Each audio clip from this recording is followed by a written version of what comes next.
Hello students, कैसे हैं आप सभी। जो हमारा मेटल नॉन मेटल वाला लेसन है, आज इसमें हम आगे करेंगे। तो आगे देखो, एक्सट्रैक्टिंग मेटल्स लो इन रिएक्टिविटी सीरीज। जो रिएक्टिविटी सीरीज में जो नीचे वाली हमारी धातुएं हैं उनको हम कैसे निकालते हैं। तो देखो, by heating the ores in air at high temperature, और जिनको हम अयस्क बोलते हैं, कच्ची धातु भी बोल सकते हैं, उनको हम एयर की प्रेजेंस में ज़्यादा टेम्परेचर पर गर्म करेंगे। तो जैसे मरकरी के बारे में बात करें, मरकरी किससे मिलते हैं भाई? साइनोबार से। ठीक है, यानी Hg होता है हमारा मरकरी। देखो, जो साइनाबार है HgS जिसको हम लिखते हैं, ऑक्सीजन की प्रेजेंस में जब उसको हीट अप करेंगे ज़्यादा टेम्परेचर पर तो HgO और SO2 बनेगा। और जब H2O को दोबारा से गर्म किया जाएगा तो हमारा ऑर्गन मरकरी हमें मिलेगी, और साथ में कुछ अमाउंट ऑक्सीजन की भी रिलीज होगी। जो कॉपर, वो कॉपर सल्फाइड से हमें मिलता है। कॉपर सल्फाइड को जब ऑक्सीजन के साथ रिएक्ट करेंगे, ऑक्सीजन की प्रेजेंस में रिएक्शन होगी ज़्यादा टेम्परेचर के साथ, तो कॉपर ऑक्साइड प्लस में सल्फाइड अलग से हो जाएगा। फिर दोबारा से हम इसकी रिएक्शन करेंगे आगे, कॉपर सल्फाइड की कॉपर ऑक्साइड के साथ, तो कॉपर और सल्फाइड अलग हो जाएंगे हीट की प्रेजेंस में। कहने का मतलब क्या है, जो रिएक्टिविटी सीरीज में लो लेवल की मेटल्स हैं, रिएक्टिविटी सीरीज में लो लेवल पर आती हैं जो, उनको हम हीट करके, और को जो अयस्क होते हैं या कच्ची धातुएं हैं उनको गर्म करेंगे हम ज़्यादा टेम्परेचर पर एयर की प्रेजेंस में। ठीक है, अब जो मिडल में आती है रिएक्टिविटी सीरीज में, उनको कैसे करेंगे। देखो, metals are easier to obtain from oxide और thus sulfide and carbonate ores are converted into oxide। यहाँ पर इसने क्या बात की है, जो ऑक्साइड और है, सल्फाइड ओर्ज है और कार्बोनेट ओर्ज है, इन सभी का कंपैरिजन करें। जो ऑक्साइड ओर्ज है उनसे जो मेटल्स हैं उनको हम आसानी से प्राप्त कर सकते हैं। इसलिए क्या किया जाएगा, जो सल्फाइड ओर्ज है और कार्बोनेट ओर्ज है उन सभी को ऑक्साइड में ब्रेक डाउन किया जाएगा। तो देखें, मेटल्स और heated strongly in axis of air, in air की प्रेजेंस में उनको उच्च स्तर पर गर्म किया जाएगा। ठीक है, जिंक सल्फेट को जब ऑक्सीजन के साथ रिएक्शन होगी तो गर्म करने के बाद जिंक ऑक्साइड और SO2 हमारे बनेंगे।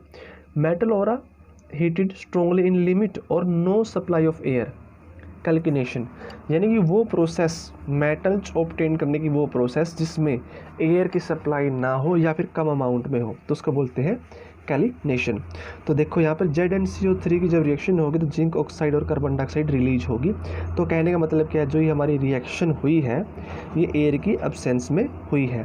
फिर देखो आगे, रिडक्शन ऑफ मेटल ऑक्साइड, जो ऑक्साइड बने हैं ऑक्साइड से हम मेटल्स कैसे, सबसे पहले देखो यूजिंग कोक, फिर यूजिंग डिस्प्लेसमेंट रिएक्शन। ठीक है, तो सबसे पहले हम देखेंगे यूजिंग कोक के बारे में। Coke as a reducing agent, जो कोक है उसका यूज हम किसकी तरह से करेंगे, रिड्यूसिंग एजेंट की तरह से उसका यूज करेंगे। जब ZnO की C के साथ रिएक्शन होगी जिंक ऑक्साइड की कार्बन के साथ, हीट अप करने के बाद जिंक अलग हो जाएगी और कार्बन मोनोऑक्साइड हमारी अलग हो जाएगी। अगर बात करें डिस्प्लेसमेंट रिएक्शन की, डिस्प्लेसमेंट रिएक्शन में क्या होगा, जो एक एलिमेंट है उसके दूसरे एलिमेंट के पास चले जाएंगे, जो एटम मॉलिक्यूल्स वगैरह है। तो देखो, highly reactive metal like NaCa and Al are used to displace metal of low reactivity from their component। जो ज़्यादा रिएक्टिव मेटल्स होंगी वो लो रिएक्टिव को डिस्प्लेस कर देंगे। अब डिस्प्लेस कैसे करेंगी वो देखें ध्यान से। जब मैग्नीशियम ऑक्साइड के एल्यूमिनियम के साथ रिएक्शन होगी तो जो O2 है वो एल्यूमिनियम के साथ में आ जाएगी, यानी एल्यूमिनियम ऑक्साइड बनेगा, और जो हमारा Mn है वो अलग रह जाएगा। ठीक है, उसके बाद देखो, उसी तरह आयरन ऑक्साइड की जब हम एल्यूमिनियम के साथ रिएक्शन करेंगे तो आयरन अलग और एल्यूमिनियम ऑक्साइड हमारा अलग रह जाएगा। यानी कहने का मतलब क्या, डिस्प्लेसमेंट रिएक्शन में एक के पास से जो है मॉलिक्यूल्स है दूसरे के पास, यानी कि एक बार आप ध्यान से देखें तो जो हमारा ये O3 है ये इसके पास आया है, यानी यहाँ से यहाँ चला गया, वो तो डिस्प्लेसमेंट। ठीक है, उसके बाद देखो, जो दोनों के दोनों रिएक्शन है, in the above reaction molten iron is formed and use to join railway tracks, this is called thermite reaction. यानी जो हमारी ऊपर प्रोसेस हुई है, इस प्रोसेस में हमने जो मेटल्स ऑब्टेंड की है उसका यूज किसके लिए किया जाएगा, जो रेलवे ट्रैक्स वगैरह होते हैं, जो आयरन हमें मिला है इस प्रोसेस के थ्रू, उस आयरन का यूज किसके लिए किया जाएगा, जो रेलवे ट्रैक वगैरह बना जाते हैं उनके लिए, और इसी को बोलेंगे हम थर्मिट रिएक्शन। तो अब थर्मिट रिएक्शन की अपना डेफिनेशन कैसे लिखोगे, पहले तो आप ये रिएक्शन बनाओगे, रिएक्शन बनाने के बाद आप इसके बारे में लिखोगे। ठीक है, और वहीं से लिखा होगा दिस इज कॉल्ड थर्मिड रिएक्शन। उसके बाद नेक्स्ट देखें आप, ये तो थे मिडल के बारे में। अब जो टॉप रिएक्टिविटी सीरीज के अंदर है हमारी मेटल्स, उनको हम कैसे निकाल लेंगे? तो देखो, अगर उन मेटल्स के बारे में बात करें, have more affinity for oxygen than carbon, यानी ऑक्सीजन के साथ उनका जो रिलेशनशिप बोल सकते हो या संबंध बोल सकते हो ज़्यादा स्ट्रॉन्ग होगा कार्बन के कंपैरिजन में, और इलेक्ट्रोलाइटिक रिडक्शन के थ्रू ही इनको हम ले सकते हैं, यानी कि इलेक्ट्रिक करंट पास आउट किया जाएगा तभी हम मेटल्स को इनको ऑब्टेन कर सकते हैं। जो सोडियम है वो ऑब्टेन किया जाएगा किससे? By electrolysis of its molten chloride, यानी NaCl सोडियम क्लोराइड को जब हम इसमें से इलेक्ट्रिसिटी पास आउट करेंगे, सोडियम अलग होगा हमारा और क्लोराइड हमारा अलग हो जाएगा। उसके बाद देखो, as electricity is passed through this solution metal get decomposed at cathode and non metal at anode. जो कैथोड और एनोड पॉइंट होते हैं हमारे, कैथोड पर तो हमारा कौन सा चार्ज होता है? पॉजिटिव, और एनोड पर नेगेटिव। जो मेटल जब वो तो कैथोड पर आ जाएंगी और नॉन मेटल हमारी एनोड पर, जब हम इस रिएक्शन के अंदर इलेक्ट्रिसिटी पास आउट करेंगे। ठीक है, तो ये हमारा दे भी रखा है, कैथोड पर हमारे सोडियम और एनोड पर हमारा क्लोराइड। उसके बाद देखो, या क्लोरीन क्लोराइड जो भी बोलते हैं हम, रिफाइनिंग ऑफ मेटल्स, धातुओं को निकाला कैसे जाएगा? निष्कर्षण बोल सकते हैं आप, धातुओं का निष्कर्षण। Impurities present in the obtained metal can be removed by electrolytic refining. वही बात हमारी जो पीछे हमने यही की है, बिल्कुल सेम ऐसे ही, इलेक्ट्रिसिटी को पास आउट करके या इलेक्ट्रोलाइटिक रिफाइनिंग के थ्रू जो इम्प्योरिटीज होती है मेटल्स की, उन सभी को दूर कर लिया जाएगा। जैसे देखो, हमारा copper is obtained using this method, जो कॉपर वो इसी मेथड से हम निकाल लेंगे। तो देखो, सबसे पहले क्या करेंगे, following are present inside the electrolytic tank. जो इलेक्ट्रोलाइटिक टैंक हो तो उसके अंदर क्या क्या होते हैं? Anode, cathode, solution. उसके बाद वो इम्प्योरिटीज कैसे दूर होंगी? देखो, जो एनोड है उस पर क्या होगा? Slab of impure carbon, sorry copper. जो कॉपर का अशुद्ध रूप है वो एनोड पर होगा, कैथोड पर प्योर कॉपर होगी। जो सॉल्यूशन होगा, सॉल्यूशन लिया जाएगा कॉपर सल्फेट का, ठीक है, और उसके साथ कुछ डाइल्यूट सल्फ्यूरिक एसिड भी। ठीक है, एनोड से क्या होगा? Copper ion are release in the solution. Anode पर जो कॉपर के आयन से उनको रिलीज कर दिया जाएगा, और सेम उन्हीं के बराबर की जो अमाउंट कॉपर की सॉल्यूशन से वो कैथोड पर चली जाएगी। जो इम्प्योरिटीज होंगी सिल्वर और गोल्ड के अंदर, वो क्या है? Get deposits at the bottom of anode as anode mud. जो एनोड का नीचे वाला पॉइंट है उस पर इकट्ठी हो जाएंगी। जो डायग्राम है हमारा, ये डायग्राम है कॉपर सल्फेट सॉल्यूशन का। ठीक है, तो यहाँ पे अगर हम गोल्ड और सिल्वर के बारे में बात करें, जो हमारा एनोड वाला पॉइंट है इसके बिल्कुल नीचे इस जगह पर इकट्ठा होंगी। लेकिन कॉपर सल्फेट सॉल्यूशन में देखें हम ध्यान से कैसे क्या होगा हमारा। हमने कॉपर सल्फेट का सॉल्यूशन लिया, ये हमारा कैथोड है, ये हमारा एनोड। पॉजिटिव नेगेटिव चार्ज के बारे में आपको बताया गया है। सॉल्यूशन होगा हमारा कॉपर सल्फेट का। ठीक है, टैंक के अंदर कुछ अमाउंट हमारी हाइड्रो सल्फ्यूरिक एसिड की होगी, हाइड्रोक्लोरिक एसिड की।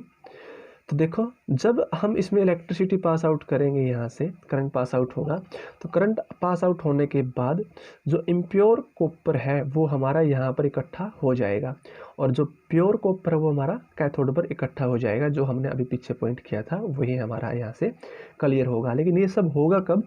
जब हम इलेक्ट्रिसिटी पास आउट करेंगे।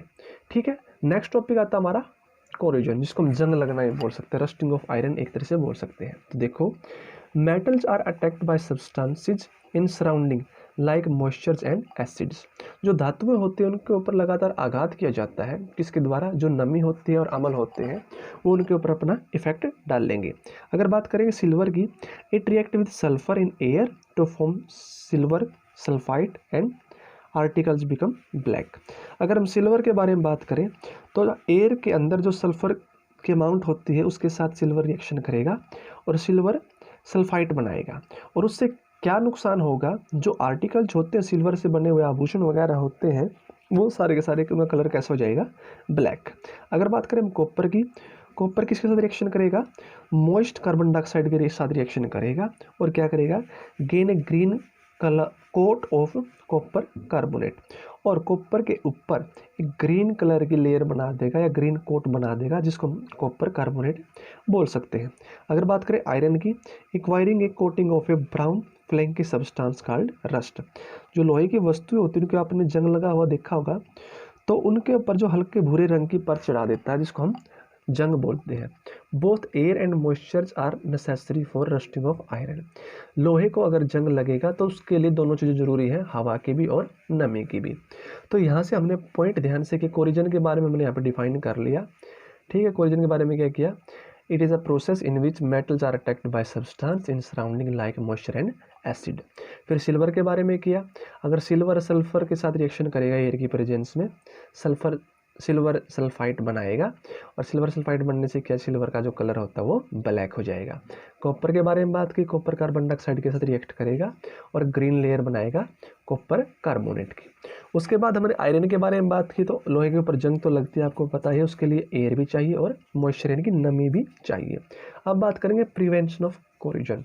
अब हम इसको रोक कैसे सकते हैं, तो देखो, अगर बात करें लोहे को जंग लगने की, rusting of iron is preventing by painting, oiling, greasing, galvanising, chrome plating, anodising and making alloys. कहने का मतलब क्या है, जो लोहा है, आयरन है, वो एक धातु है, या तो उसको एलॉयज के रूप में कन्वर्ट करें, मिश्र धातु, यानी कि उसके साथ किसी और धातु को मिला देंगे, मेटल्स को मिला दें या नॉन मेटल को मिला के उससे जो है तैयार किया जाए जो प्रोडक्ट उसका यूज करके, या फिर पेंट करके।